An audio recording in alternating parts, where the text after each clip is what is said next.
Aku selalu merasa nyaman dengan rutinitas hidupku di kos. Pagi dimulai dengan aroma kopi dari warung depan, suara ayam berkokok, dan senyum hangat penjaga kos yang sudah kukenal sejak awal. Kos ini sederhana, tapi rasanya seperti rumah sendiri. Teman sekamarku Raffi, orangnya pendiam tapi ramah.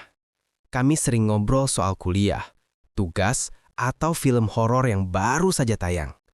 Malam-malam kami biasanya dihabiskan untuk bercanda sambil menonton serial. Atau kadang hanya duduk diam sambil menikmati heningnya kos. Hidupku tampak normal. Tidak ada yang aneh, tidak ada yang menakutkan. Semua baik-baik saja sampai malam itu datang ketika segalanya mulai berubah tanpa peringatan. Malam itu, kos terasa lebih sunyi dari biasanya. Aku baru saja menutup buku catatan kuliah dan hendak tidur. Lampu kamar hanya menyisakan cahaya temaram dari lampu meja, cukup untuk membuat bayangan menari di dinding. Tiba-tiba, aku mendengar suara gesekan kain panjang dari sudut kamar. Jantungku langsung berdetak lebih cepat. Suara itu sepertinya berasal dari ranjang Raffi. Kupikir mungkin dia sedang mengganti selimut. Tapi, suara itu terlalu lambat, seperti sesuatu sedang merayap. Aku menoleh perlahan. Di sudut gelap, terlihat sosok yang tinggi dan membungkus seluruh tubuhnya dengan kain putih. Awalnya aku ingin berpikir itu Raffi bercanda. Tapi, bayangannya tidak seperti manusia biasa. Sosok itu diam, menatap lurus ke arahku, tanpa berkedip. Raffi, suaraku terdengar serak. Tidak ada jawaban, hanya keheningan yang semakin menekan dada. Aku merasakan hawa dingin menyelinap ke tulang belakangku. Malam itu, aku menyadari bahwa sesuatu yang aneh sedang terjadi, sesuatu yang tidak bisa dijelaskan dengan akal sehat. Pagi berikutnya, aku merasa tidak bisa tidur nyenyak semalam. Bayangan sosok putih itu terus menghantui pikiranku. Aku memutuskan untuk menghadapi rasa takutku. Jika ini memang Raffi yang bercanda, aku harus tahu. Tapi jika bukan, aku harus mencari tahu siapa atau apa yang berada di kamarku. Aku mulai menyelidiki, mengecek selimut, lemari, dan setiap sudut kamar. Tidak ada tanda-tanda Raffi berada di sana saat itu. Semua tampak normal. Tapi rasanya ada sesuatu yang tertinggal, seperti udara kamar tiba-tiba lebih berat, lebih dingin. Keputusan pun aku ambil. Malam ini, aku akan berjaga sampai sosok itu muncul lagi. Aku menyiapkan lampu senter, kamera ponsel, dan catatan untuk menulis setiap hal aneh yang kulihat. Malam itu, ketika jam menunjukkan pukul 2, suara kain panjang itu terdengar lagi. Kali ini lebih dekat. Hatiku berdebar, tapi aku menahan diri untuk tidak panik. Dengan tangan gemetar, aku menyalakan senter dan menatap sudut kamar. Sosok itu muncul lagi. Kali ini, aku bisa melihat lebih jelas. Bentuk tubuhnya seperti manusia, tapi wajahnya samar dan tertutup kain putih. Aku menyadari satu hal yang membuatku tersentak. Gerakannya perlahan tapi pasti mengikuti arah pandangku, seolah tahu aku menatapnya.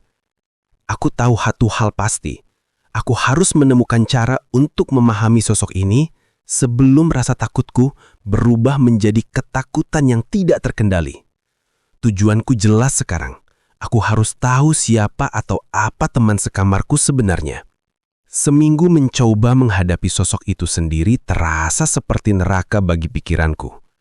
Aku menyiapkan berbagai cara, menyalakan lampu terang, berbicara pada sosok itu, bahkan mencoba merekamnya dengan kamera ponsel. Semua usaha gagal.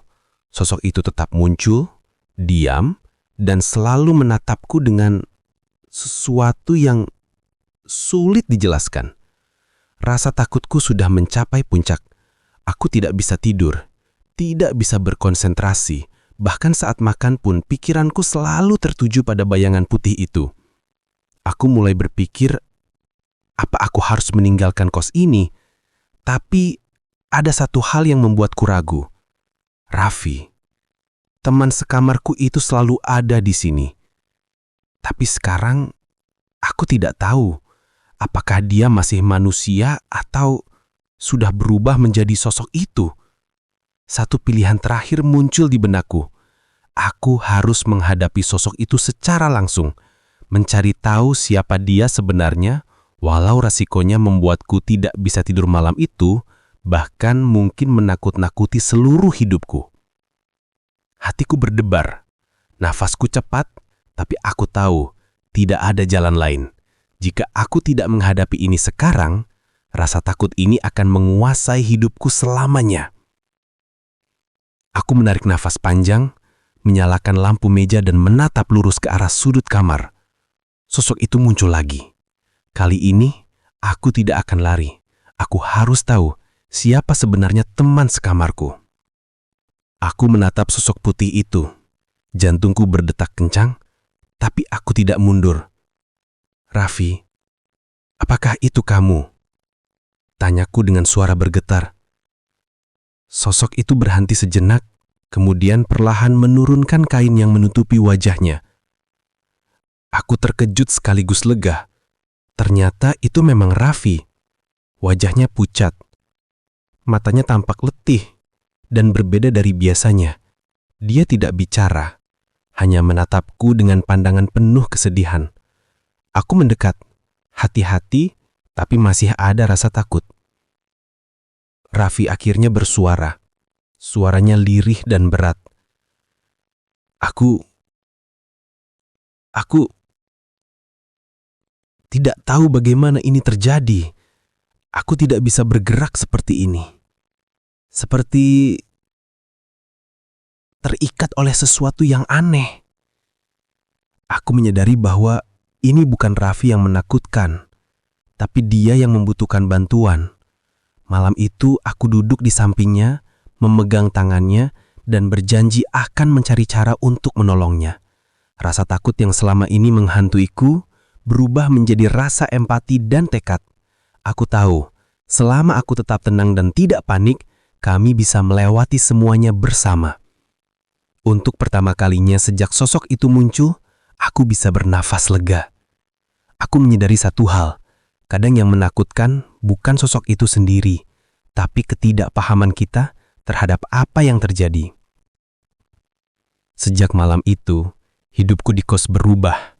Raffi masih temanku, tapi aku belajar bahwa tidak semua yang tampak menakutkan harus dihindari.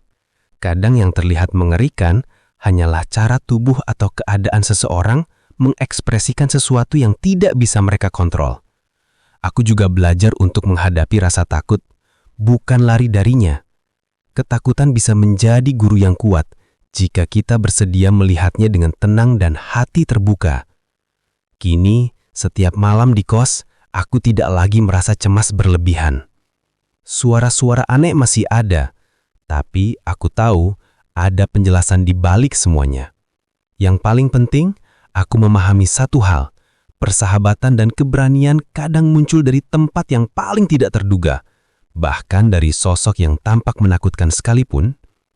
Dan meski misteri itu belum sepenuhnya hilang, aku siap menjalani setiap malam dengan hati lebih berani dan mata lebih jeli. Karena hidup sesungguhnya adalah menghadapi ketakutan dan menemukan jawaban di balik bayangan.